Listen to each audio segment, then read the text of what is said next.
asking for some money and they told you no. That weak bank asking for some money and they told you no. That we can't give it to you because your account has been flagged or your funds are frozen. Well, this is exactly what has happened to many people. According to reports, over the past few days, we are now starting to hear that more banks are locking people out of their accounts and asking for more verification of your identity. Just listen to this. This person wrote and said this, and I quote, "My bank account was just frozen for no good reason, and now I have to go into my bank, show 2 forms of ID, and bring a mortgage or utility statement with my address on it.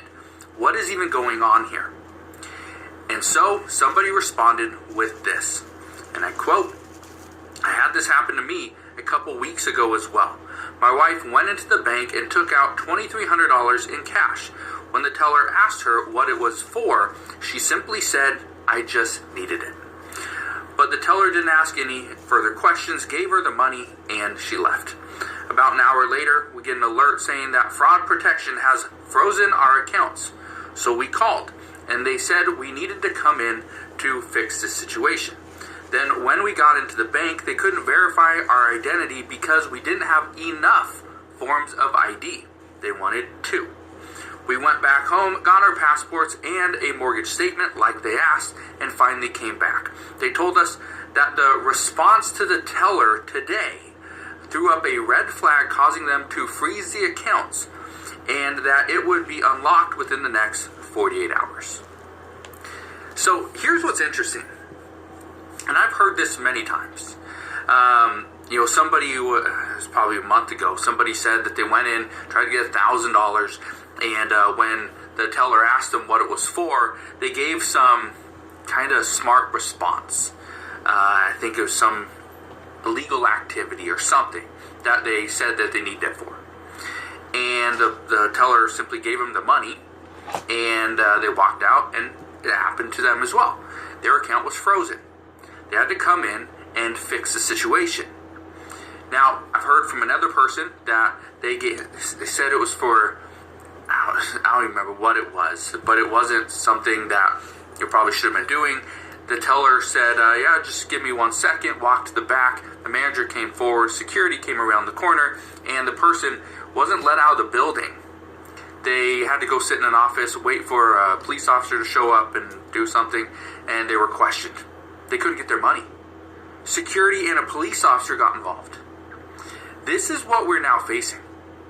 Because when we go into a bank and we ask for money, and it doesn't have to be millions, it could simply be about $700, $800. You go and ask for money, and the teller is normally going to ask you, well, what is this for? Okay, especially when you're asking for cash. And they always ask, what is this for? And if you give them a bad response or something that the teller just doesn't like on that day, they will flag your account and lock it.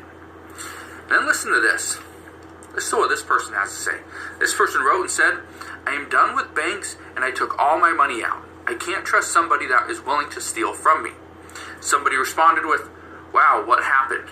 And they wrote, and I quote, my wife and I were planning on taking a trip at the end of the month. And so we planned it all out and found a way to pay for it, our credit card. I called the bank to ask if they could increase my limit for this, and they said yes, but not with the current balance. I had to make a payment of $600, and they would increase my limit by $3,800. That was perfect, so we did it. But then, I get a letter in the mail 4 days later stating that my limit has been reduced to $1,000 instead of increasing to $7,600. So now I'm out $600 and I don't have the money to take my wife on the vacation we had planned. Now, I've heard reports of this so many times over the past couple of months where people are being told to make a payment to their bank, to their credit card. And then they make the payment, all of a sudden it triggers that they went below a certain threshold, and now automatically they lower your limit.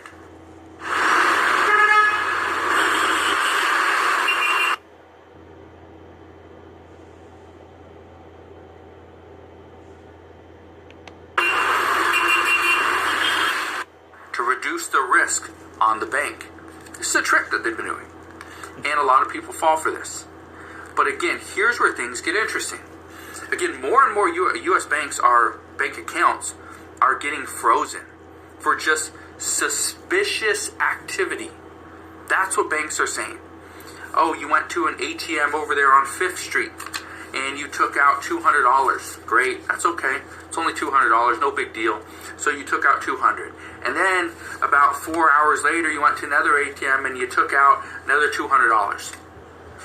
Okay, that's a little suspicious, but no big deal. And then about 6 hours later, you took out another $300 at a bar. Yeah, we are going to flag that account for suspicious activity, and it will be frozen until further notice. We've seen many reports of that. Now let me ask you this.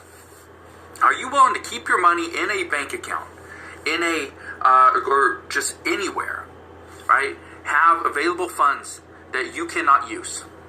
So they're simply locked up, frozen. They're stuck. You are stuck.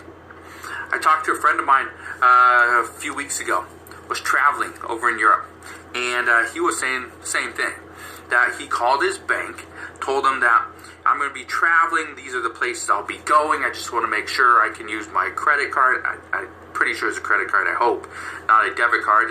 And they said, yeah, it's perfectly fine, we put a note on your account. All right, perfect.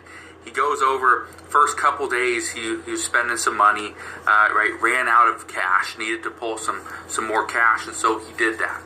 He pulled cash from his credit card, which normally I don't recommend, but he did it. Took cash out, and his account was flagged. He only took out a little bit, but his account was flagged. He can't use his card. The one card that he took, now luckily his wife had another card. If she didn't, he would have been stuck unless he could verify his identity and his information from another country, which probably wasn't going to happen. So keep this in mind. Right now, banks are looking for any possible reason to lock up your account. Not saying they're doing this purposely, but they are trying to prevent any type of fraud. The reason why they're doing this, according to multiple reports, is because there's an increased amount of fraud happening right now. There's an increased amount of scams happening right now that the American people are falling for. Increased amount of scams happening right now that the American people are falling for. As a result, banks are trying to do what they can to protect you. But in doing so, they're actually going above and beyond locking your account when it's you that is trying to access your money. So just understand, this is happening now, but according to reports, this is actually going to increase as we get closer to the upcoming election. So we're going to see what happens moving forward, but that is what we know as of today. Now, I do want to ask you one thing. If you have experienced anything like this personally, or you know somebody that has, please comment down in the comment section below and let me know what you have seen, what has been done to you and your friends, because this is probably something that is going around as well. So I will leave you with that. But again, thank you guys for watching. Consider subscribing, and I'll see you